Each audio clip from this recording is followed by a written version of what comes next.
Mumbai Pune express हायवेवर भीषण अपघात झाला। रस्त्यावर उभ्या असलेल्या इनोव्हा आणि स्विफ्टला भरधाव लक्झरी बसनं धडक दिलेली आहे।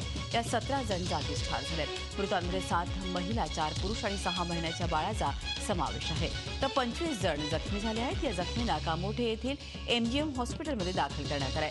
धडक दिल्यानंतर 3 वाहनं 30 फूट खोल खड्ड्यात कोसळली। हायवे पोलीस आणि स्थानिक पोलीस तातडीनं घटनास्थळी दाखल झाले असून बचाव कार्य वेगानं सुरू आहे।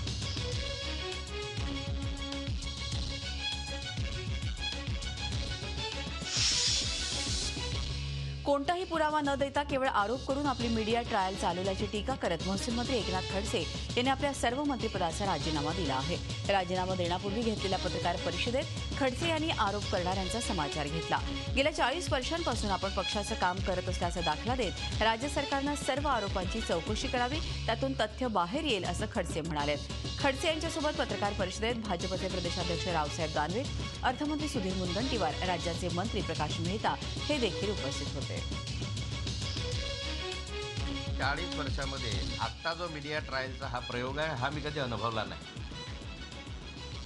मी सातत्यानं पहिल्या दिवसपासून आजपर्यंत आरोप करणारा नाही, सातत्यानं पहिल्या दिवस निश्चित द्यावे, तर या क्षणापर्यंत एकही कागदपत्र विरोधक देऊ शकले नाही। विरोधकांनी केलेले आरोप बेछूट आणि बिनबुडाचे असल्याचं खडसे यांनी म्हटलंय। त्याचबरोबर गेली 40 वर्ष आपण पक्षासाठी काम केलं। या दरम्यान विरोधकांनी अनेक आरोप केले, मात्र पक्ष सतत आपल्या पाठीशी राहिला। यावेळी पक्ष आपल्या पाठीशी ठामपणे उभा असल्याचं सांगत खडसे यांनी प्रदेशाध्यक्ष दानवे यांचे आभार मानले। या संदर्भामध्ये मुख्यमंत्र्यांशी मी चर्चा केलेली आहे आणि त्यांना ही विनंती केली या ठिकाणी की इतके वर्ष झाले मी मेहनतीनं कष्टानं या पार्टीसाठी काम केलेलं आहे। भारतीय जनता पार्टीचे मी आभार मानतो आमच्या अध्यक्ष महोदयांचे की भारतीय जनता पार्टी भक्कमपणे नाथाभाऊच्या पाठीशी उभी राहिली आहे, उद्याही राहणारच आहे असं त्यांनी सांगितलेलंच आहे। त्यामुळे पक्ष म्हणून माझ्या पाठीमागे भक्कमपणे आज उभा आहे। दरम्यान भाजप प्रदेशाध्यक्ष रावसाहेब दानवे यांनी पक्ष खडसेंच्या पाठीशी असल्याचं पुन्हा एकदा स्पष्ट केलंय। खडसेंच्या पत्रकार परिषदेत सुरुवातीलाच दानवे यांनी राजीनाम्यामागची पक्षाची भूमिका स्पष्ट केली।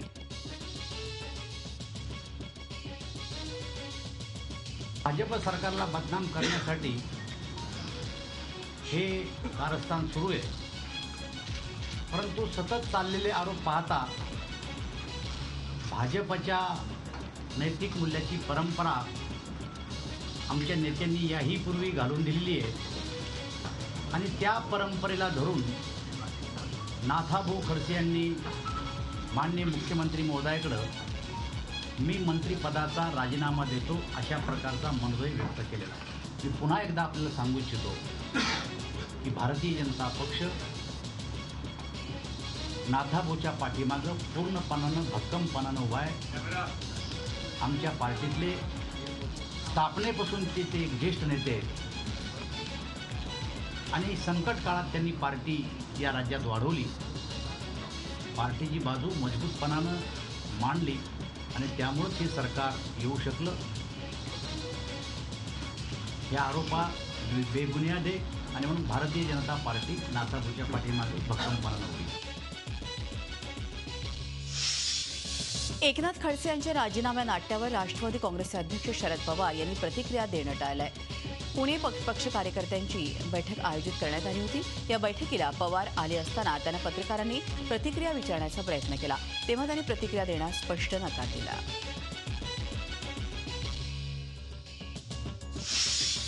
देशांतर्गत स्वच्छता मोहीम हाती घेण्यापूर्वी भाजपनं आपल्या पक्षात सफाई करावी असं म्हणत राष्ट्रवादी काँग्रेसचे खासदार आणि माजी केंद्रीय मंत्री प्रफुल्ल पटेल यांनी भाजपला टोमणा मारलाय। पंतप्रधान नरेंद्र मोदी आणि राज्याचे मुख्यमंत्री देवेंद्र फडणवीस नेहमीच भ्रष्टाचाराच्या विरोधात बोलतात, पण आता त्याच पक्षात एकनाथ खडसे यांना राजीनामा द्यावा लागलाय। पण केवळ राजीनामा देऊन चालणार नाही, तर त्यांना न्याय प्रक्रियेलाही सामोरं जावं लागेल असंही ते म्हणाले।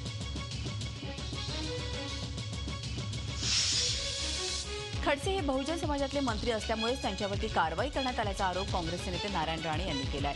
मुख्यमंत्री आणि खडसे यांच्यातल्या अंतर्गत वादाचा हा परिणाम असल्याचं ते म्हणाले आहेत। विशेष म्हणजे 4 दिवसांपूर्वीच राणे यांनी खडसेंचा राजीनामा मागितला होता। त्यानंतर राणेंना खडसे बहुजन असल्याचं त्यांच्यावरती अन्याय होत असल्याचा साक्षात्कार झालाय। दरम्यान खडसेंवर कारवाईसाठी उपोषणाला बसलेल्या सामाजिक कार्यकर्त्या अंजली दमानिया केवळ राजीनाम्यावर समाधानी नाहीत. त्यांनी खडसेंची चौकशी करण्याची मागणी केली आहे. जोपर्यंत ही चौकशी सुरू होत नाही तोपर्यंत उपोषण सुरू ठेवण्याचा निर्धार त्यांनी बोलून दाखवला आहे. खडसेंच्या भ्रष्टाचाराची आणखीन प्रकरणं उजेडात आणणार असल्याचं त्यांनी सांगितलं. खडसे यांचा राजीनामा म्हणजे पूर्णविराम नसून स्वल्पविराम असल्याची बोलकी प्रतिक्रिया शिवसेना नेते आमदार नीलम गोऱ्हे यांनी दिली आहे. या संपूर्ण प्रकरणात शिवसेनेनं कसलंही राजकारण केलं नसल्याचं सांगत लोकभावना लक्षात घेऊन मुख्यमंत्र्यांनी योग्य निर्णय घेतल्याचं त्यांनी म्हटलंय. खडसेंचा राजीनामा भाजपसाठी अपरिहार्य होता अशी प्रतिक्रिया माजी मुख्यमंत्री आणि काँग्रेसचे ज्येष्ठ नेते पृथ्वीराज चव्हाण यांनी दिली आहे. खडसेंवरील आरोपांची राष्ट्रीय तपास यंत्रणेकडून चौकशी व्हावी अशी मागणीही त्यांनी केली आहे. तर खडसेंवरील आरोपांची न्यायालयीन चौकशी व्हावी अशी मागणी काँग्रेस प्रदेशाध्यक्ष अशोक चव्हाण यांनी केली आहे. जळगावमध्ये शिवसेना कार्यालयाबाहेर शिवसेनेच्या कार्यकर्त्यांनी जल्लोष केला. एकनाथ खडसेंनी सर्व मंत्रिपदाचा राजीनामा दिल्यानंतर जळगावमध्ये सेनेच्या कार्यकर्त्यांनी असा जल्लोष केला. विधानसभा निवडणुकांवेळी युती तुटल्याची माहिती एकनाथ खडसेंनीच शिवसेनेला कळवली होती. त्यामुळे स्वाभाविकच एकनाथ खडसेंवर शिवसेनेचा राग होताच. त्यामुळे खडसेंच्या राजीनाम्यानंतर शिवसेनेच्या कार्यकर्त्यांनी जल्लोष केला. यावेळी कार्यकर्त्यांनी फटाके आणि पेढे वाटून आनंद व्यक्त केला. एकनाथ खडसे यांनी सर्वच पदांचा राजीनामा दिल्यानंतर जळगाव जिल्हा राष्ट्रवादी काँग्रेसनं फटाके फोडून आनंद व्यक्त केला. राष्ट्रवादी काँग्रेसचे माजी उपमुख्यमंत्री अजित पवार आणि एरंडोलचे आमदार डॉक्टर सतीश पाटील यांच्यावरती खडसे यांनी आरोप केले होते. त्यामुळे खडसेंच्या राजीनाम्यावर राष्ट्रवादीनं जल्लोष केला. एकनाथ खडसेंनी सर्व मंत्रिपदांचा राजीनामा दिल्यानंतर मुक्ताईनगरमध्ये समर्थकांनी रास्ता रोको केला. खडसेंच्या समर्थनार्थ यावेळी कार्यकर्ते रस्त्यावर उतरले. यावेळी त्यांनी रस्त्यावर जाळपोळ केली तर मुक्ताईनगर परिसरातील दुकानं देखील बंद केली. खडसेंच्या राजीनाम्याप्रकरणी समर्थकांनी यावेळी संताप व्यक्त केला. महसूल मंत्री एकनाथ खडसे यांनी पदाचा राजीनामा दिल्यानंतर औरंगाबादेत काँग्रेसच्या कार्यकर्त्यांनी फटाके फोडून जल्लोष साजरा केला. प्रत्येक वेळी भ्रष्टाचारांना जेलमध्ये टाकण्याची भाषा करणाऱ्या किरीट सोमय्या यांनी आता पंकजा मुंडे आणि विनोद तावडे हे कधी जेलमध्ये जाणार याचं उत्तर द्यावं. तसंच खडसे यांची चौकशी करून त्यांना तुरुंगात पाठवण्याची मागणी काँग्रेस कार्यकर्त्यांनी दिली आहे. अमरावती शहरालगत असलेल्या छत्री तलाव परिसरात जंगल तोडून जैवविविधता पार्क उभारण्याचं काम सामाजिक वनीकरण विभागानं सुरू केलं आहे. या परिसरात सुमारे 12 एकरात तारेचं कुंपण करण्यात आलंय. पहाटे 15 ते 20 हरणं जंगलातून पाणी प्यायला आले असताना या कुंपणात अडकली. यातून बाहेर पडण्याचा मार्ग त्यांना मिळत नव्हता. यावेळी कुत्र्यांनी पाठलाग सुरू केल्यानं हे हरीण सैरभैर पळत सुटलं. यात 2 हरणांचा मृत्यू झालाय. दुष्काळ निवारणासाठी राज्य सरकारनं जलयुक्त शिवार अभियानावर विशेष भर दिलाय. सरकारच्या या योजनेअंतर्गत गोंदिया जिल्ह्यात मोठ्या प्रमाणात कामं सुरू आहेत. सडक अर्जुनी तालुक्यातील 5 गावांमध्ये जवळपास 52 वेगवेगळी कामं सुरू आहेत. यात नदीवर सिमेंट बंधारे, तलावातील गाळ काढणं, नवीन शेततळं अशा कामांना प्राधान्य देण्यात आलंय. गेल्या वर्षीच्या कामांमुळे पाणी पातळीत वाढ झाली होती. त्याचा फायदा लक्षात घेऊन नागरिकांनी मोठ्या प्रमाणात जलयुक्तची कामं हाती घेतली आहेत. रुग्णालयातील अस्वच्छता आणि अपुऱ्या सुविधा यामुळे रुग्णांना मोठा त्रास सहन करावा लागतोय. मात्र अशी अवस्था मुंबई महापालिकेच्या रुग्णालयांमध्ये यापुढे पाहायला मिळणार नाही. कारण पालिकेच्या रुग्णालयांमध्ये रुग्णाला त्याचा आजार विसरायला लावून त्याचं मन प्रसन्न ठेवण्याचा प्रयत्न केला जातोय. त्याची सुरुवात होते सायन रुग्णालयापासून. सायन रुग्णालयातील भिंतींवर आकर्षक चित्र काढली जात आहेत. रुग्णालयाचा परिसर, ओपीडी कार्यालय, जिने अशा जागांवर सुंदर कलाकृती साकारण्यात येत आहेत.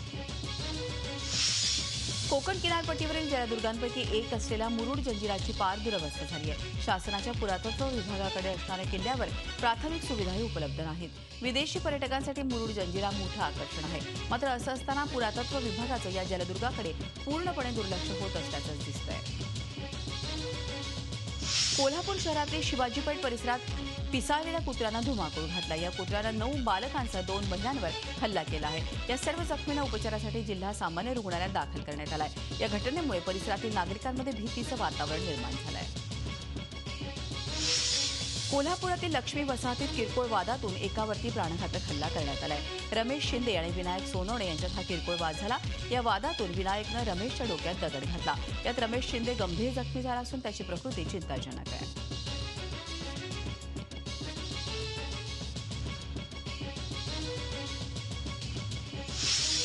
धुळे जिल्ह्यातल्या शिरपूर तालुक्यातील टेकवाडे गावात सासरच्या मंडळींच्या त्रासाला कंटाळून सुनीता गोकुळ वाडीले या महिलेनं स्वतःच्या 2 मुलांसह आत्महत्या केली. परी आणि रिया या 2 मुलींची हत्या करून सुनीतानं गळफास लावून स्वतःचं जीवन संपवलंय. या प्रकरणी पोलिसांनी तिच्या पतीसह सासू सासऱ्यांना अटक केली आहे. या घटनेमुळे संपूर्ण टेकवाडे गावात हळहळ व्यक्त होते. यवतमाळ जिल्हाधिकारी कार्यालयातील टॉवर आंदोलनाचं केंद्र झालंय. आठवडाभरापूर्वीच नगरसेवकानं या टॉवरवर चढून आंदोलन केल्यानंतर 2 युवकांनी शनिवारी याच टॉवरवर चढून शोले स्टाईल आंदोलन केलं.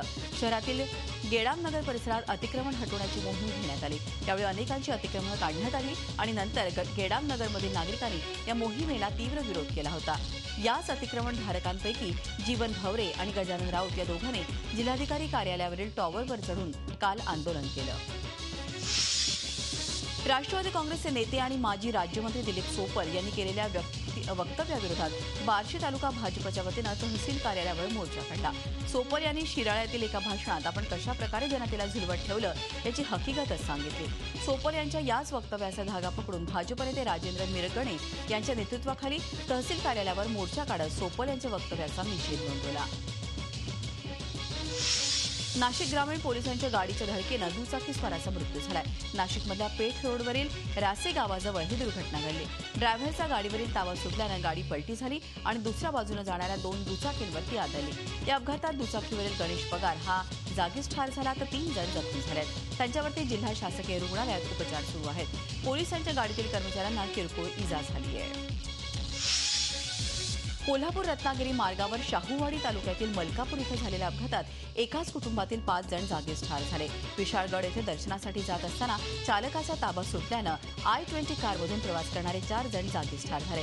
ते एका 8 वर्षीय मुलीचा उपचारासाठी कोल्हापूरला नेत असताना वाटेतच मृत्यू झाला. मृत पावलेले सर्वजण पुण्याच्या हडपसर भागातील रहिवासी आहेत. तर दुसरीकडे रत्नागिरी जिल्ह्यातील लांजा तालुक्यातील कुवे मार्गावर झालेल्या भीषण अपघातात 2 जणांचा जागीच मृत्यू झालाय तर 8 जण गंभीररित्या जखमी झाले. कारच्या काचा फोडून तसंच अंगावर घाण टाकून लोकांच्या बॅगा चोरणाऱ्या आंध्र प्रदेशमधल्या 5 जणांच्या टोळीला गजाआड ठेवण्यात नवी मुंबईतल्या वाशी पोलिसांना यश आलं आहे. या टोळीनं नवी मुंबईत 5 गुन्हे केल्याचं उघड झालं असून पोलिसांनी त्यांच्याकडून 3 मोटरसायकल्स, 4 मोबाईल फोन्स आणि चोरीसाठी वापरल्या जाणाऱ्या इतर साहित्यासह 2,15,000 रुपयांची रोकड जप्त केली आहे. नवी मुंबईतल्या वाशीत मारामारी करणाऱ्या मद्यधुंद अवस्थेतल्या 5 मुलींसह एका मुलाला पोलिसांनी ताब्यात घेतलं. वाशीच्या इनोव्हेट मॉलमधल्या पबमध्ये मुला-मुलींच्या 2 वेगवेगळ्या गटांची पार्टी सुरू होती. पार्टी संपल्यावर या 2 गटातल्या मुलींची भांडणं सुरू झाली. त्यात मद्यधुंद अवस्थेतल्या मुलींनी एकमेकींना मारलं. अखेर पोलिसांनी त्यांना ताब्यात घेऊन वैद्यकीय चाचणीकरता रुग्णालयात नेलं. या दरम्यान मुलींनी 3 महिला कॉन्स्टेबल्सना देखील मारहाण केली.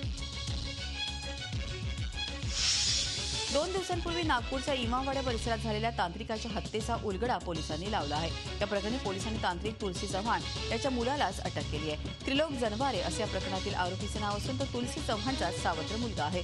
तुलसी चव्हाणचा त्रिलोकच्या संपत्तीवर डोळा होता. त्यामुळे तुलसीनं त्रिलोकची त्याच्या आईपासून ताटातूट करण्याचा प्रयत्न सुरू केला. शिवाय तुलसी त्रिलोकला अपमानास्पद वागणूक देत होता.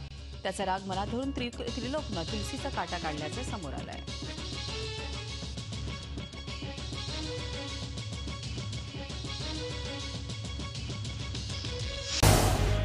झी 24 तास रहा एक पाऊल पुढे.